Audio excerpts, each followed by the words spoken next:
안녕하세요. 김성길 목사와 함께하는 사람 이야기 제2단원의 G7 과정입니다. 이 시간은 전 시간에 이어서 제13-3회가 되겠습니다. 지금 우리는 13장에서는 다른 사람들의 감정을 이해하고 좋은 관계를 갖는 방법들을 우리가 다루고 있습니다. 먼저는 사람 속에 진행되고 있는 감정의 진행 과정에 대해 살펴봤고요. 지난 시간에는 좋은 관계를 가질 수 있는 12가지 방법에 대해서 우리가 함께 나눴습니다. 인속, 윈신, 성다비단, 이칭책업. 자, 이 시간에는 주제가 249쪽인데요. 이상한 사람들과의 관계 잘하기. 네, 이상한 사람들과의 관계 잘하기가 되겠습니다. 자, 우리가 인간관계를 잘 가지려고 노력을 하지만 어떤 때는 좀 이상한 사람들이 있습니다. 자, 그래서 우리들은 좋은 사람들을 만나기를 원하지만 안타깝게도 그렇지 못하고 오히려 우리를 힘들게 하는 사람들이 있죠. 우리는 나에게 피해를 주는 사람들을 이상한 사람들이라고 말합니다. 그리고 그 사람들 때문에 실패하고 망했다고 원망하기도 하죠. 정말 세상에는 이상한 사람들이 많은 것 같습니다. 세상에 하나님의 형상대로 사는 좋은 사람만 있다면 얼마나 좋을까요? 그러나 세상에는 안타깝게도 타락한 죄성이 더 강화된, 하나님의 성품보다는 타락한 죄성이 더 강화된 사람들이 많습니다. 물론 지구 안에 우리가 사는 한 그런 사람들이 없는 곳으로 갈 수는 없겠죠. 그래서 이상한 사람이라고 느끼는 그 사람들에 대해서 조금 이해하고 그 사람들과도 좋은 관계를 가질 수 있는 방법들에 대해서 이 시간 함께 나누려고 합니다. 저는 어느 날 그 주변에 좀 이상한 사람들, 좀 특별한 사람들, 관계 갖기가 좀 힘든 사람들이죠. 그래서 그런 생각이 좀 들었어요. 혹시 이상한 사람들에 대한 걸 다룬 책은 없을까? 그래서 인터넷을 뒤져보다 보니까 이상한 사람들에 대한 책을 써놓은 사람이 또 있더라고요. 외국 사람인데 제목이 내 옆에는 왜 이상한 사람이 많을까? 이제 이런 내용이에요. 그 저자는 모니카 비트블럼, 사느라 리프케스, 이 사람들인데요. 그래서 이 사람들의 책을 제가 읽어보니까 이들은 이상한 사람들의 종류를 이렇게 정해놨습니다. 자, 우선 남의 업적을 가로채는 사람, 뭐든지 아는 체 하는 사람, 화를 잘 내는 사람, 치근덕거리는 사람, 거짓말을 일삼는 사람, 남의 성공을 시기하는 사람, 까다로운 척 하는 사람, 불평불만이 많은 사람, 그때그때 인격이 달라지는 사람, 거저 먹으려고 하는 사람, 불행 바이러스를 퍼뜨리는 사람, 긍정을 강요하는 사람. 그런데 이런 사람들에 대한 이야기를 쭉 써놓고 저자는 맨 마지막에 이제 이렇게 또 써놓습니다. 나도 누군가에게는 이상한 사람이 될 수 있다.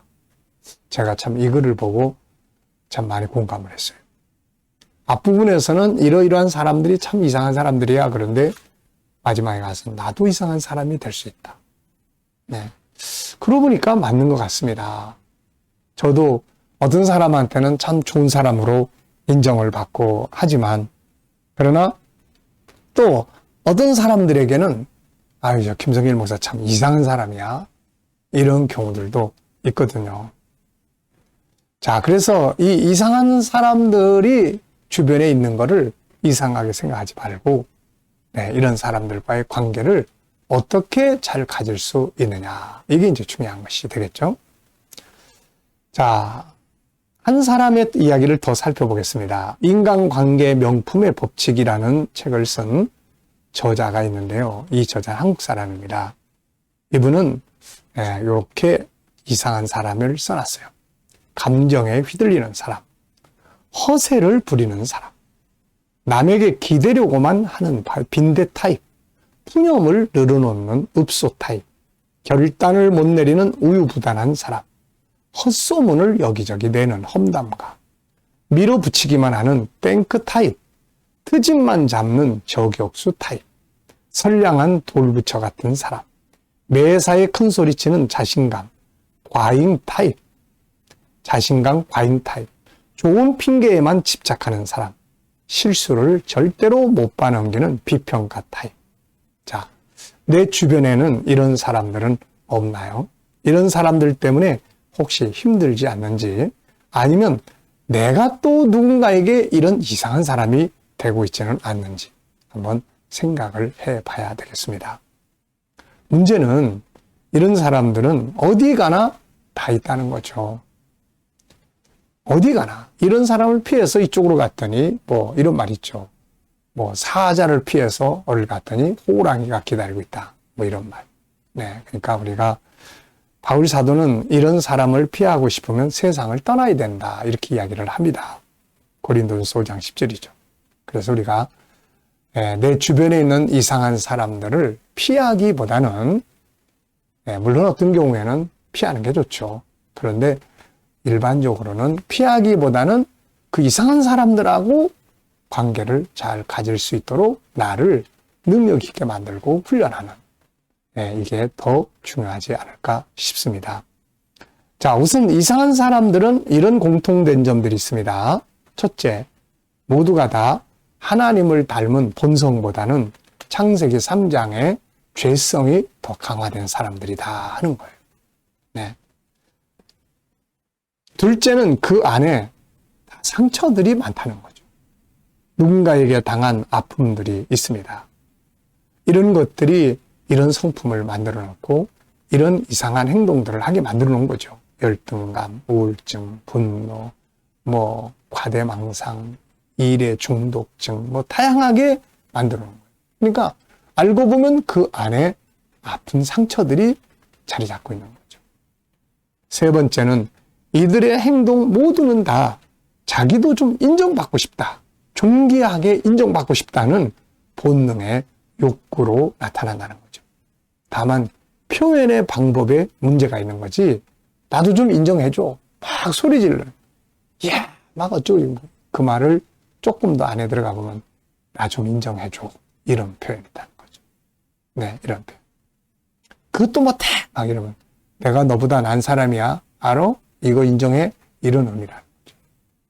자, 그래서 이들 행동 모두가 다 자기 존귀함을 좀 나타내고자 하는 본능의 욕구라는 겁니다.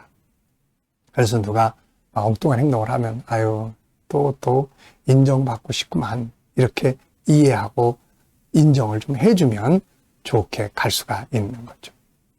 자, 네 번째는 세상에 살아남기 위한 몸부림이라는 겁니다. 세상은 그들도 세상을 살아가면서 너무 힘들고 살아남기 위해서 자기를 변형시킨 거죠. 다섯째는 학습된 장애적 자아와 행동이라는 것입니다.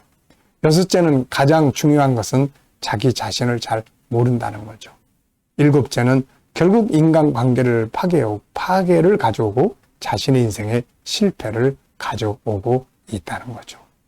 그래서 이런 사람들이 주변에 있으면 일단은 이해를 하고, 이상한 사람들은 이런 특징을 가진 사람, 그리고 이런 공통된 점이 있는 사람들, 이렇게 우선은 이해를 하고 난 다음에 그 사람을 잘 분석해서 어떻게 대처할 것인지에 대한 내용을 살펴보면 되겠습니다.